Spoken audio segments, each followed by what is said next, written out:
একজন বৈষ্ণব ছিলেন। বৈষ্ণব থেকে তিনি মতুয়া হলেন কিভাবে? আগে কৃষ্ণ ভজন করতেন এই দশরথ, 3 বেলা স্নান করতেন, দাদু সঙ্গে তিলক করতেন এবং ভাগবত পাঠ, চৈতন্য চরিতামৃত পাঠ, শাস্ত্র গ্রন্থ অধ্যয়ন সবই করতেন এবং শ্রদ্ধাচারী বৈষ্ণব ছিলেন।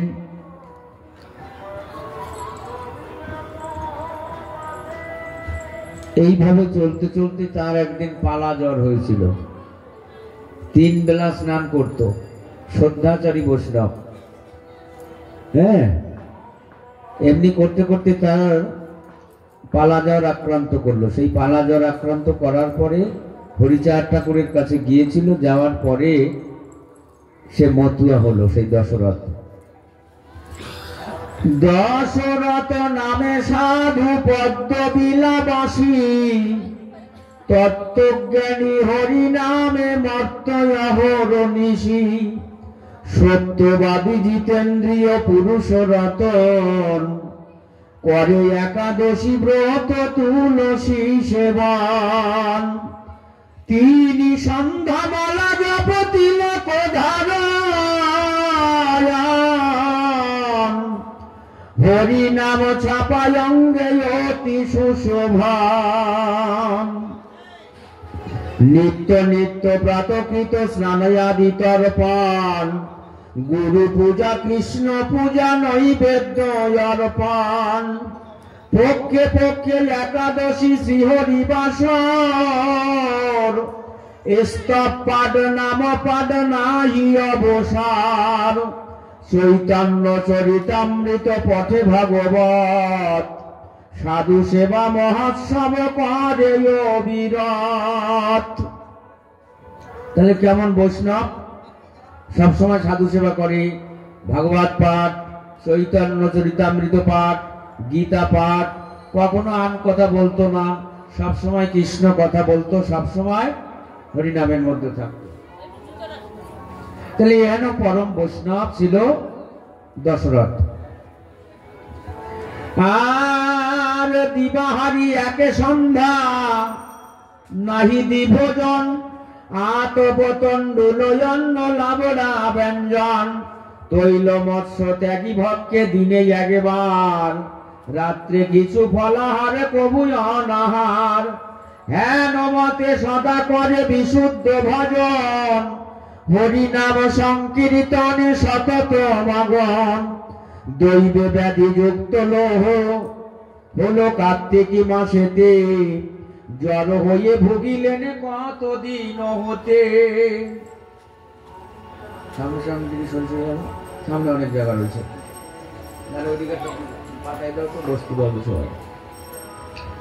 পালা জ্বর হলো তার 2 মাস পর, একদিন হয় জ্বর একদিন অন্তর। একদিন হয় জ্বর একদিন অন্তর, মাঘ মাস এইভাবে গেল গোস্বামীর। জ্বরের জ্বালায় আর নাহি পান স্থির, ফাল্গুন মাসেতে জ্বর বাড়িল অধিক। চৈত্র মাসে শেষে জ্বর হইল ত্রাহিক। আর কপাসন বাটি কত খাইতেছে, ক্রমে জ্বরের বৃদ্ধি দুর্বল হতেছে। ভালো বৈদ্য চিকিৎসক কতই আসিল, বাঁচিয়া বাঁচিয়া কতই ঔষধ খাইল। তবু রোগ শান্তি নাই হইল কাতর, শক্তি নাই যষ্টি মাত্র চলিতে দশার। এমনি ভাবে দশরথ বৈষ্ণব হয়ে যে আচার আচরণ বিধি, এই আচার আচরণ বিধি পালন করতে করতে করতে করতে তার পালা জ্বর আক্রান্ত করলো। প্রকৃত যদি কেউ বৈষ্ণব হয়, তার কোনো কিছুতে আসক্তি থাকে না। বিষয় বলো, ঘর বাড়ি বলো, টাকা পয়সা বলো, কোনো খাদ্য খাবার বলো, কোনো কিছুর উপরে তার কোনো আসক্তি থাকে না। আসক্তি বিহীন হয়ে যায়। যখন নিজের দেহ মন প্রাণ জীবন যৌবন সব বিষ্ণু চরণে অর্পণ করে দেয়, তখন তিনি একজন বৈষ্ণব হয়। একজন সংসারী মানুষ সংসারে থেকে বৈষ্ণব আচার আচরণ পালন করে বৈষ্ণব হওয়া বড় কঠিন ব্যাপার, সবার দ্বারা সম্ভব না। তাই শাস্ত্রে বলছে, বৈষ্ণব চিনিতে নাহি দেবেরও শকতি। একজন বৈষ্ণবকে চেনা যায় না। চৈতন্য মহাপ্রভু, তার যিনি গুরুদেব ছিলেন, চৈতন্য মহাপ্রভুর গুরুদেব গঙ্গাদাস পণ্ডিত, এবং সন্ন্যাসের গুরু হচ্ছে ভারতী গোসাই। এই গঙ্গাদাস পণ্ডিত পরম বৈষ্ণব ছিলেন। মহাপ্রভু যার চরণে মাথা নত করেছে, তিনি বৈষ্ণব বলে কখনো নিজেকে জাহিরি করতো না যে আমি বৈষ্ণব। তিনি বেশভূষণ এমন ভাবে চলতেন, মলিন বস্ত্র, এবং দেখলে যেন কোনো মানুষ ধারে না আসে এরকম ভাবে চলতো। বুঝছেন? কোনো সাজ, কোনো পোশাক, কোনো সুন্দর ভাবে সেজে যে বৈষ্ণবে যে তিলক করা, হ্যাঁ, গলায় মালা, এই যে আমরা যেমন চুল রাখা, গলা মালা নিয়ে মতুয়া সাজা, এই বেশভূষণ ছিল না। অন্তর জগতে তিনি প্রকৃত বৈষ্ণব, কিন্তু বাহির জগতে তিনি কখনো কাউকে দেখাতেন না যে আমি একজন বৈষ্ণব। তো পুরীর মন্দিরে, জগন্নাথ মন্দিরে উনি একদিন গিয়েছিলেন। যাওয়ার পরে পুরীর পান্ডারা তখন দেখছে যে কোথা থেকে একজন ভিখারি, কোথা থেকে একজন মলিন বস্ত্রধারী কে এসে বারবার ওই মন্দিরের কাছে বিরক্ত করছে যে আমাকে একটু প্রসাদ দাও, প্রসাদ দাও, প্রসাদ দাও। তো এইভাবে যখন বারবার প্রসাদ চাইতে লাগলো, প্রসাদ দিল না, পুরীর পান্ডারা করলেন কি, লাঠি পিটা করে তাড়িয়ে দিল। যখন তাড়িয়ে দিল, কাঁদতে কাঁদতে কাঁদতে কাঁদতে তিনি চলে গেলেন।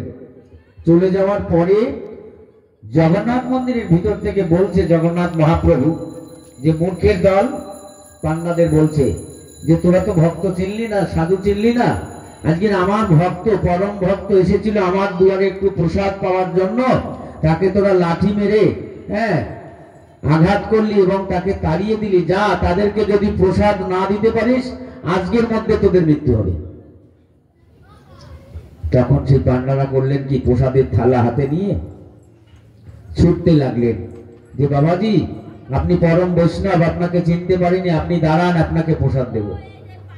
প্রসাদ কিন্তু আর পাওয়ার জন্য সেখানে থাকেননি। তিনি কিন্তু ছুটে ছুটে ছুটে ছুটে গিয়ে যমুনার তীরে গিয়ে সেখানে পাকের মধ্যে, বালির মধ্যে নিজের মাথাটাকে ঢুকিয়ে দিয়ে পা উপর দিকে করে বসবে।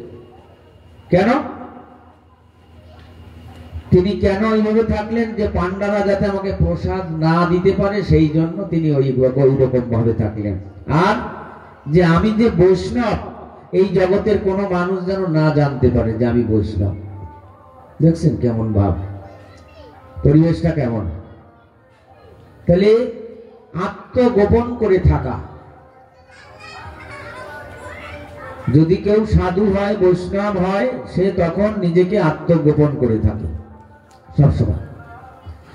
আর পালাজার হলো তার 2 মাস পর, একদিনই হয় জ্বর, একদিনই অন্তর। মাঘ মাসে এইভাবে গেল গোস্বামীর, জ্বরের জ্বালায় আর নাহি পান স্থির। ফাল্গুন মাসেতে জ্বর বাড়িল অধিক, চৈত্র মাসে শেষে জ্বর হইল ত্রাহিক। আর কোপাসন বাটি কত খাইতেছে, ক্রমশ জ্বরের বৃদ্ধি দুর্বল হতেছে। ভালো বৈদ্য চিকিৎসক কতই আসিল, বাঁচিয়া বাঁচিয়া কতই ঔষধ খাইল। তবু রোগের শান্তি নাই, হইল কাতর। শক্তি নাই যষ্টি মাত্র, চলিতে দোসর। প্রচালিত হইয়াছে হরি বলা মত, কত লোক এরা কান্দি করে যাত। ইহা শুনি দশরথ তবু নাহি যায়, কি জানি কি ওরা কান্দি না হয় প্রত্যয়। এই পালা জ্বরের মধ্য দিয়ে উনি জেনেছে যে ওরা কান্দি যিনি রাম, যিনি কৃষ্ণ, যিনি গৌর, তিনি আবার হরিচাঁদ হয়ে জন্মগ্রহণ করেছে সফলাডাঙ্গায়। জানলেন, জানার পরে তবু মনে বিশ্বাস হচ্ছে না যে না, আমার কৃষ্ণই স্বয়ং ভগবান। হ্যাঁ, হরিচাঁদ ঠাকুর যে ভগবান এটা বিশ্বাস হচ্ছে না, যে আমি যাব কি যাব, এই মনের মধ্যে দুটানা একটা ভাব। আমাদের এই গ্রামে একজন গোসাই বলছে যে আমরা অন্য সম্প্রদায়ের মানুষ, তোমরা হচ্ছে অন্য সম্প্রদায়ের মানুষ। এটা ভুল কথা বললেন। হ্যাঁ, সম্প্রদায় আলাদা হতে পারে, মুসলমান একটা সম্প্রদায়, খ্রিস্টান সম্প্রদায়, বৈষ্ণব সম্প্রদায়, মতুয়া সম্প্রদায়, কিন্তু ভক্ত এক। মুসলমান সেও যদি আল্লাহর ভক্ত হয় ভক্ত, যদি কোনো বৈষ্ণব কৃষ্ণ ভক্ত হয় ভক্ত, যদি কেউ হরিচাঁদের ভক্ত হয় সে ভক্ত। তাহলে ভক্তের জায়গায় কিন্তু এক। যে যার উপাসনা করুক না কেন, ভগবানের ভক্ত কিন্তু একই হবে। সে যে যে ভক্ত হোক না কেন, যে যার উপাসনা করুক না কেন। সম্প্রদায় ভিন্ন হতে পারে, আচার আচরণ আলাদা হতে পারে, কিন্তু ভক্তই হচ্ছে সবার উপরে।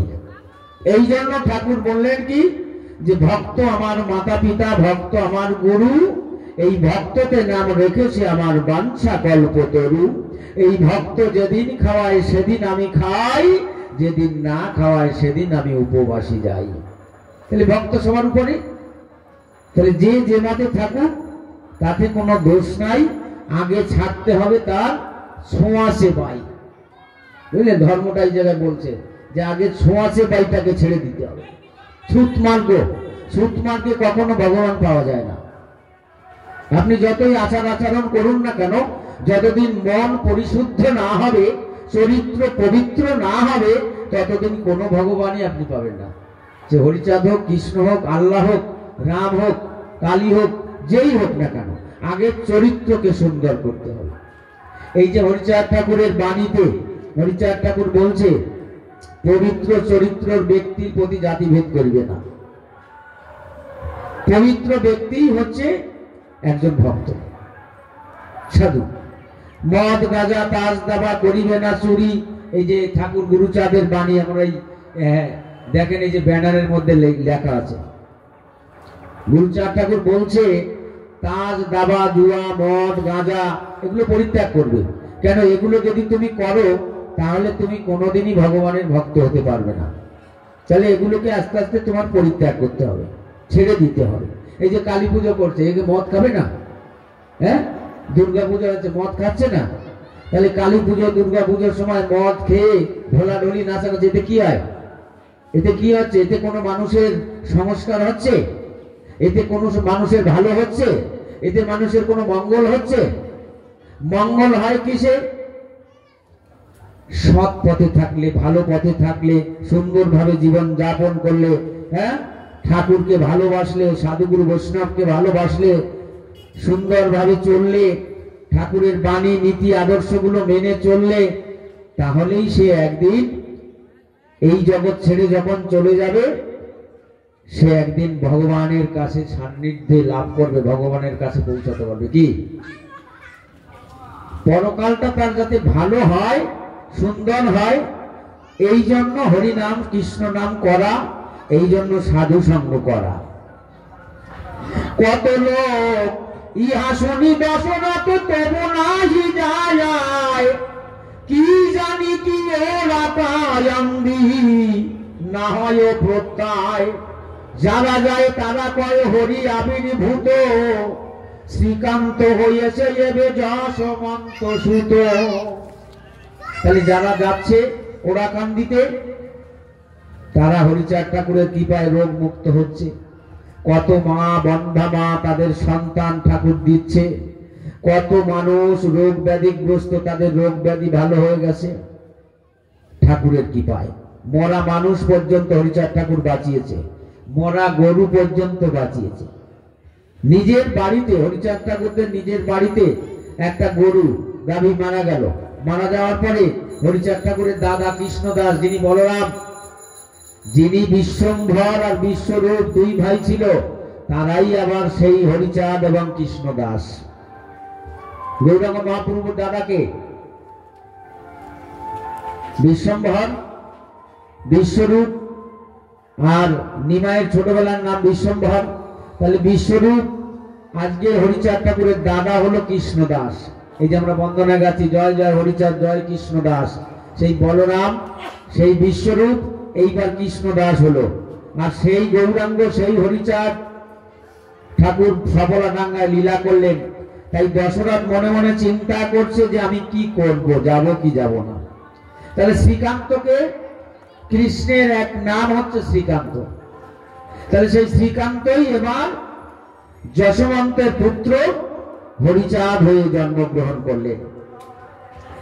গেলে মাত্র গোসারে করিলে প্রণতি, কিংবা প্রভু আজ্ঞা দিলে হয় রোগ মুক্তি। মুখের কথায় মাত্র রোগের আরাগ্য, বৈরাগ্য কেহ বা পায় যদি থাকে ভাগ্য। বৈরাগ্য, বৈরাগ্য বিষয় থেকে, কাম কামনা থেকে যিনি মুক্ত, তিনি হচ্ছে বৈরাগ্য এবং পরম বৈষ্ণব। সহজ কথা বলো, নিজের জীবিকার জন্য আমরা সকালবেলা কর্মে বেরোই, যে যে কর্ম করে, অর্থ উপার্জন করার জন্য আমরা বেরোই যাই। কিন্তু গৌরাঙ্গ মহাপ্রভু কোনদিন কাজ করেছিল? নিতাই কি কোনদিন কাজ করেছিল? ছয় গোসাই যারা ছিল কাজ করেছিল? তাহলে তাদের খাওয়া জুটতো না? তারা খেত না? তাদের ছেলে মেয়ে নিয়ে তারা সংসার করেনি? করেছিল। কিন্তু তাদের কর্ম ছিল সৎ কর্ম, যে কর্মের মধ্যে কোনো অসৎ প্রবৃত্তি ছিল না, অসৎ প্রবঞ্চনা ছিল না। তুমি 10টা টাকা ইনকাম করার জন্য দিনে 10টা মিথ্যা কথা বলছো, তুমি সৎ পথে আছো? এতে তোমার পাপ হচ্ছে। তুমি যতই হরিনাম করো, কৃষ্ণ নাম করো, যে মিথ্যার আশ্রয় নিয়ে চলছো, মিথ্যা কথা বলছো, এতে তোমার পাপ হচ্ছে। তাহলে এই পাপ একদিন, 2 দিন, 3 দিন এমনি করতে করতে যখন পাপের পাহাড় হয়ে যাবে, তখন তোমাকে সেই পাপের ফল কিন্তু ভোগ করতেই হবে। আর যারা সাধুগুরু বৈষ্ণব, যারা সৎ পথে সাধু সঙ্গ করছে, হরিনাম করছে, কৃষ্ণ নাম করছে, তারা শুধু পুণ্যই করছে, পাপ করছে না। তাহলে পাপ আর পুণ্য এই দুটো, যার পাপের ভাগ বেশি হবে তার পুণ্যর ভাগ কম আসে না? তাহলে মানুষ পুণ্য যখন করে, পুণ্যের পরে মৃত্যু হলে স্বর্গ প্রাপ্তি হয়, জেনে যান, স্বর্গে স্থান লাভ করে। আর পাপিষ্ট যে জীবনে কোনোদিন সাধু সঙ্গ করে না, হরিনাম করে না, কৃষ্ণ নাম করে না, মানুষকে আঘাত করে, মানুষকে ঠকায়, যে একেবারে পাপিষ্ট, নিকৃষ্ট, যার মুখ দেখলে হরি কথা মনে পড়ে না, কৃষ্ণ কথা মনে পড়ে না, হ্যাঁ, যারা মহাপাপে পাতকী, এরা কিন্তু মৃত্যুর পরে জমালয়ে যাবে। এরা মানুষ হয়ে জন্মগ্রহণ করবে না পৃথিবীতে, এরা মানুষ হবে না, এরা পরের জন্ম পাবে না। আবার 80 লক্ষ জন্ম যেমন কুকুর, বিড়াল, গাছপালা, কীট পতঙ্গ আমরা হয়েছিলাম, আবার সেই কুজনিতে যেতে হবে। কেন? মহাপাপে পাতকী। আর যিনি পুণ্যবান ব্যক্তি, পুণ্যের ফলে স্বর্গ প্রাপ্তি হয়, স্বর্গধামে যায়। আর যিনি বৈষ্ণব, তিনি বৈকুণ্ঠ প্রাপ্তি হয়, যেখানে প্রাণ গোবিন্দের নিবাস বৈকুণ্ঠ, সেখানে যায়। হরিভক্ত যেখানে হরি থাকে গোলকে, সেই গোলক প্রাপ্তি হয় হরিভক্ত। তাহলে কে কোথায় বসবাস করে আমরা জানলাম। যিনি পুণ্য করবে, পুণ্যের ফলে স্বর্গ প্রাপ্তি হবে। আবার যখন পুণ্য ফল শেষ হয়ে যাবে, তখন তাকে আবার এই ধরাধামে আসতে হবে। পুণ্য যখন শেষ হয়ে যাবে, তখন তাকে আবার ওই স্বর্গের থেকে ঘাট ধরে নামিয়ে দেবে, যাও, তোমার এখানে আর থাকার অধিকার নেই। যেমন ভাড়া বাড়িতে তুমি যতদিন ভাড়া দিতে পারবা ততদিন তোমাকে থাকতে দেবে, তুমি ভাড়া দিতে পারবে না, থাকতে দেবে না। সেই রকম এই সংসার জগৎটা এমন, এখানে বেশি দিন কারোর থাকার অধিকার নেই, থাকতে পারে না কেউ।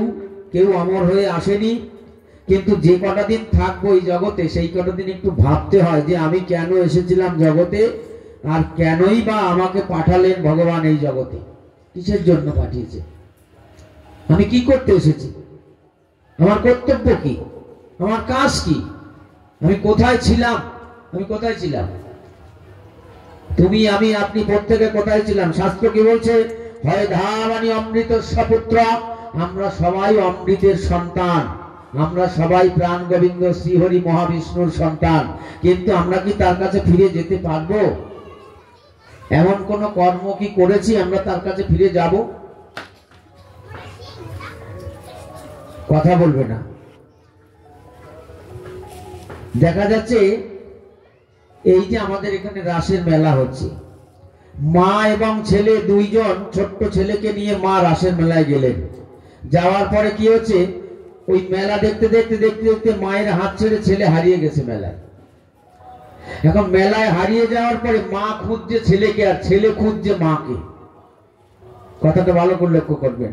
এখন ছেলে মাকে খুঁজছে, মা ছেলেকে খুঁজছে, কেউ কাউকে খুঁজে পাচ্ছে না। কেন? মেলার মধ্যে এত ভিড়, ওই চারিদিকে দোকানপাট, হ্যাঁ, ও কিন্তু ঘুরতে ঘুরতে ঘুরতে ঘুরতে কোথায় হারিয়ে গেছে। এখন আর কিন্তু মায়ের সঙ্গে দেখা হলো না। মা কিন্তু সন্ধ্যা হয়ে গেল, অন্ধকার ঘনিয়ে গেল, মা বাড়ি চলে আসলো, ছেলেকে কিন্তু আর ফিরে পেল না, ছেলেটাকে হারিয়ে ফেললো। তদ্রূপ আমরা এই সংসার জগতে এসে, এই মায়াময় জগতে, মায়াময় জম্বুদ্বীপ এই জগতে এসে আমরা সবাই কিন্তু হারিয়ে গেছি। ভাববেন কথাটা, আমরা হারিয়ে গেছি কার থেকে? প্রভুর থেকে। যার কাছ থেকে এসেছিলাম জগতে তার থেকে আমরা অনেকটা দূরে সরে গেছি, আমরা তার থেকে অনেক অনেক দূরে সরে গেছি। সেই মা বিশ্বজননী, একজন মা গর্ভে জন্ম দেয়, 10 মাস 10 দিন গর্ভে ধরে এক মা, আর একজন মা যিনি আমাকে, হ্যাঁ, সদা সর্বদা আমাকে বাঁচিয়ে রেখেছে। এই ভূমিকে এ মা না? এই যে বসুমাতা, এ মা না? অনেকে আমরা বলি মা বাবাই হচ্ছে বড়। হ্যাঁ, মা বাবা জন্ম দেয়, মা বাবা বড়, কিন্তু এই জগৎ জননী প্রসবিনী মা, এ মা না? এর কাছে আমরা ঋণী না? মায়ের কাছে যেমন আমরা ঋণী থাকি, কিন্তু এই যে মা আমাকে ধারণ করে রেখেছে বসুমাতা, এর কাছে আমরা ঋণী না? তো এই ঋণ পরিশোধ করতে হবে না? যে জগৎ জননী মা আমাকে পাঠিয়েছে এই জগতে, একজন মাকে অবলম্বন করে আমি এসেছি এই জগতে, তা সেই মায়ের কাছে আমি ঋণী না? বিশ্বের যিনি মালিক ভগবান, তার কাছে আমি ঋণী না? তিনি আমাকে এই জগতে পাঠিয়েছে কি?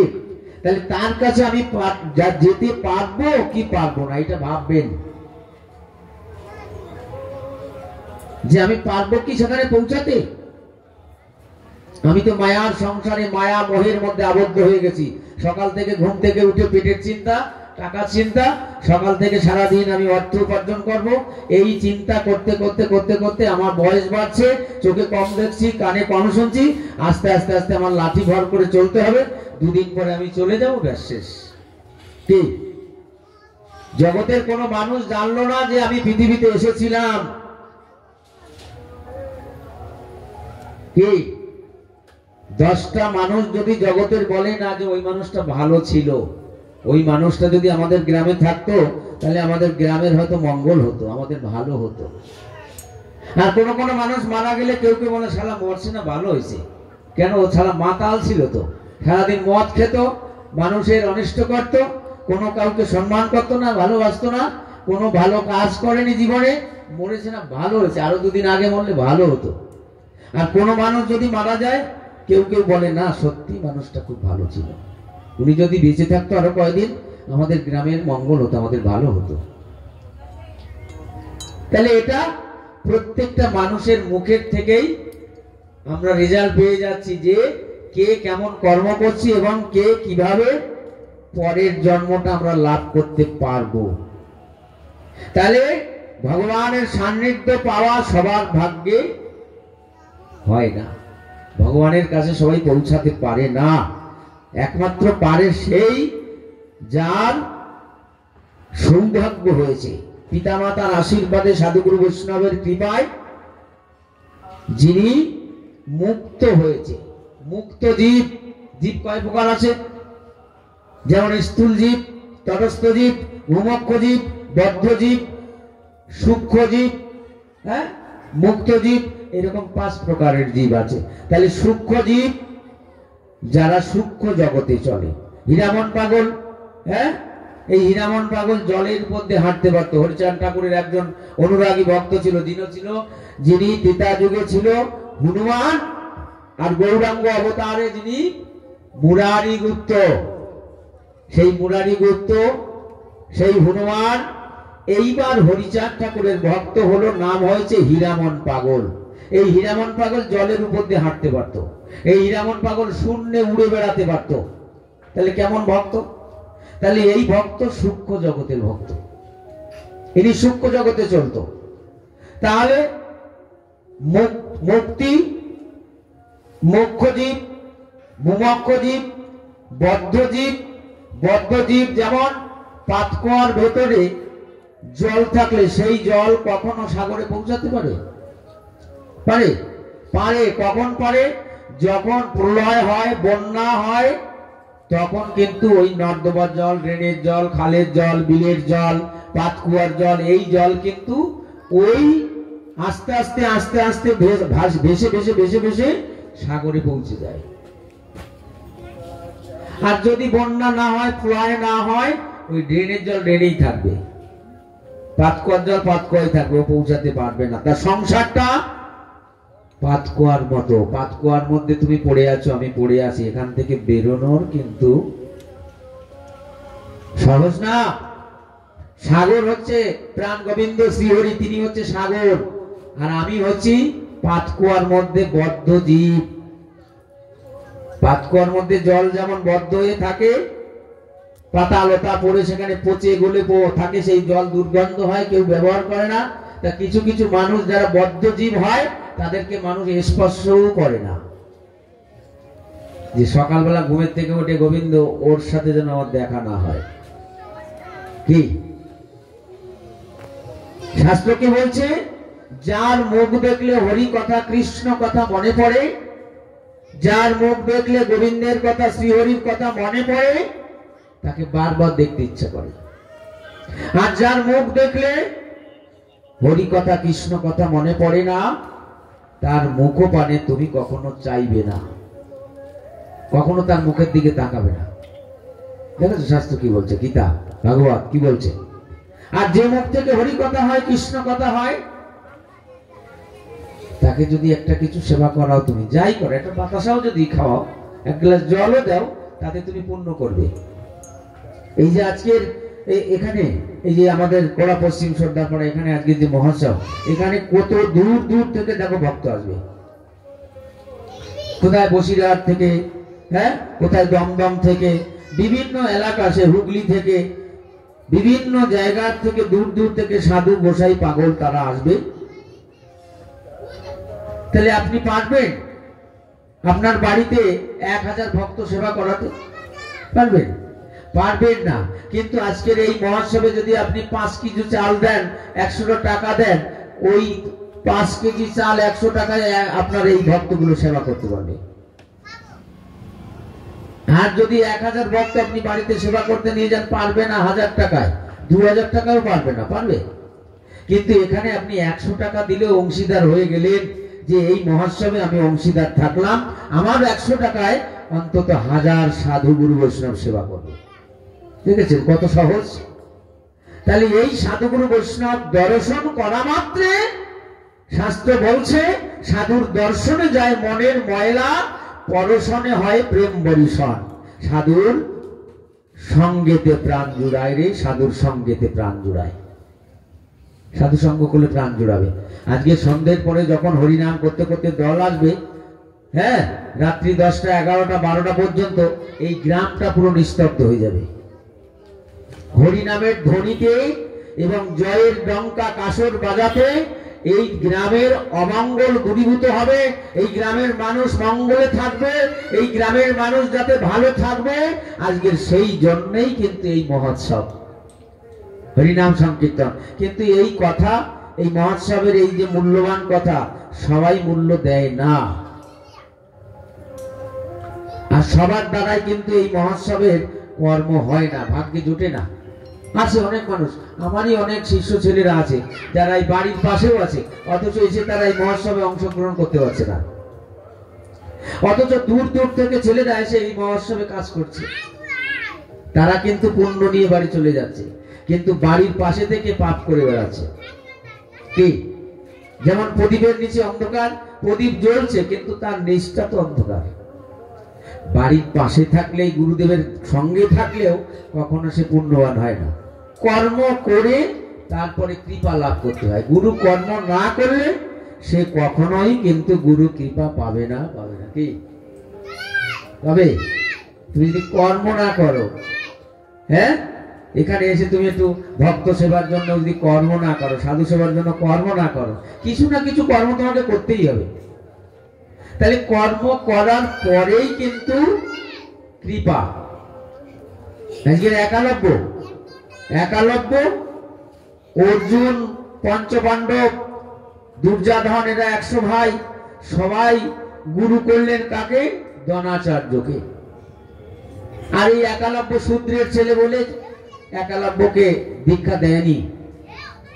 একালব্য গুরুদেবের মূর্তি বানিয়েছিল গভীর জঙ্গলের মধ্যে, দ্রোণাচার্যের মাটির মূর্তি প্রতিষ্ঠিত করে ওখানে সাধনা করত। রোজ রাত ভোর দিন ভোর ওখানে বসে বসে সাধনা করত। গুরুদেবের শরণাপন্ন হয়ে গুরু সব সময় গুরু ভজন ছাড়া আর কিছু করত না। গুরু কৃপা না হলে ভগবত কৃপা, ভগবানের কৃপা হয় না। এই জন্য অশ্বিনী ঘোষের গান আমরা যখন গাই, গুরুর প্রতি প্রেম ভক্তি ভ্রান্ত মন্তর জ্ঞান হলো না। হরি বৈমুখ হলে গুরু গোসাই রাখতে পারে, কিন্তু গুরু বৈমুখ হলে তারে হরিচাঁদও রাখতে পারে না। কথাটা মেনে নিতে হবে। যদি গুরু বৈমুখ হয় তাহলে হরিও কিন্তু তাকে রাখতে পারে না, কৃষ্ণও তাকে রাখতে পারে না। আর গুরু কৃপা হলে গুরু ভজন, এই একটু আগে পাঠ করছিলেন আমার এই এক বাবা, হ্যাঁ, যে এত গুরু ভক্তি, ব্রজা পাগলা, সে গভীর জঙ্গলে গিয়ে বলছে বাঘকে তুমি আমাকে খাও, সিংহকে বলছে তুমি আমাকে গ্রাস করো, সব বড় বড় জন্তু জানোয়ার যাদেরকে তাদেরকে বলছে তুমি আমাকে মেরে ফেলো। এখন সবাই এসে এরকম ভাবে অঙ্গের গন্ধ ঘ্রাণ নিয়ে তখন দেখছে তারা এই তো পরম বৈষ্ণব, এর মধ্যে গুরু ভক্তি আছে, গুরু নিষ্ঠা আছে, একে খাওয়া যাবে না। প্রহ্লাদকে আগুনের মধ্যে, বিষ আগুনের মধ্যে ফেলে দিয়েছিল, প্রহ্লাদের মরণ হয়েছিল, তপ্ত তৈলের মধ্যে ফেলে দিয়েছিল, মৃত্যু হয়েছিল। প্রহ্লাদকে রক্ষা করলেন কে? গোবিন্দ নিজে এসে রক্ষা করলেন। তাহলে ওই ব্রজা পাগলার গুরু নিষ্ঠা, গুরু ভক্তি এত, ভগবান চেয়ে আছে ও কখন আমার কাছে আসবে। তাই হরিচাঁদ ঠাকুর তখন বলছে গুরু নিষ্ঠা লোক হয় আমার পরাণ। যে গুরুকে না ভালোবাসে সে কৃষ্ণকেও ভালোবাসে না, সে হরিকেও ভালোবাসে না। কেন? আপনি নন্দসুত হরি গুরুরূপ ধরি ভুবনে এলেন এই কলির জীবকে উদ্ধার করবার তরি। তাহলে গুরুর মধ্যে হরির প্রকাশ, গুরুর মধ্যে গোবিন্দের প্রকাশ। তাহলে গুরু কৃষ্ণ অভেদাত্মা হয়, তথাপি শ্রী গুরু মান্য রাখলেন দয়াময়, অশ্বিনী ঘোষের গানের মধ্যে। তাহলে গুরু কৃষ্ণ অভেদ, নিজে ভগবান আপনি হরি, 4 যুগ হরি করলেন গুরুর উপাসনা। গুরুর উপাসনা করলেন কে? ভগবান নিজে। সত্য যুগে ভগবান নারায়ণের গুরু সনক ঋষি, তখন তিনিও গুরু উপাসনা করেছিলেন। ত্রেতা যুগে রামচন্দ্র, তারও গুরু ছিলেন কে? বিশ্বামিত্র মুনি, তাই না? দ্বাপর যুগে ভগবান শ্রীকৃষ্ণের গুরু কে? গর্গ মুনি। এবং প্রেমের গুরু শ্রীমতী রাধারানী। গৌরাঙ্গ মহাপ্রভুর গুরু ভারতী গোসাই গঙ্গাদাস পণ্ডিত। হরিচাঁদ ঠাকুর কলির শেষে বঙ্গদেশে হরিচাঁদ ঠাকুর যিনি অবতার হয়ে আসলেন যুগবাতার, তার গুরু রামকান্ত বৈরাগী। তাহলে সেই একজনই কিন্তু গুরু, কিন্তু কায়া পরিবর্তন, রূপ পরিবর্তন। ভগবান সেই একজনই, যুগে যুগে তিনি রূপটাকে পরিবর্তন করছেন। সেই কৃষ্ণ যিনি বংশীধারী, যিনি গোপবর্ষ নন্দ রাজার ঘরে ছিলেন, তিনিই আবার কিন্তু জগন্নাথ মিশ্রের পুত্র। কি দিনহীন কাঙালের বেশে জীবের দ্বারে দ্বারে কলির জীবকে উদ্ধার করার জন্য তিনি হরিবল হরিবল হরিবল বলে কলির জীবকে মুক্ত করলেন এই মধু মাখা হরিনাম দিয়ে। হরিবল। আর গেলে মাত্র রোগ সারে, করিলে প্রণতি কিংবা প্রভু আজ্ঞা দিলে হয় রোগ মুক্তি। মুখের কথায় মাত্র রোগের আরোগ্য, বৈরাগ্য কেহ বা পায় যদি থাকে ভাগ্য। শুনে দশরথ কয় বিশ্বাস না হয়, কোন হরি ওরা কান্দি হইল উদয়। না দেখিলে চক্ষু কর্ণ বিবাদ না ঘষে, অবশ্য যাইব দেখিবার ইচ্ছায় আছে। কি ভাব সে ওরা কান্দি ভক্ত কিংবা হরি, হেরিব মহাপুরুষে যদি যেতে পারি। কল্লপ্রাতে দশরথে করিব দর্শন করিব ঠাকুর, পদ্ম গিয়া নিশীতে থাকিব লক্ষ্মীপুর। বুদ্ধিমন্ত বুদ্ধিমন্ত ইহাই আমি জানি, হরি ভক্ত চূড়ামণি চূড়ামণি চূড়ামণি। শুনিয়াছি তারা যায় ঠাকুরের বাড়ি, তারা যদি বলে আমি মানিবারে পারি। আর আদি অন্ত বৃত্তান্ত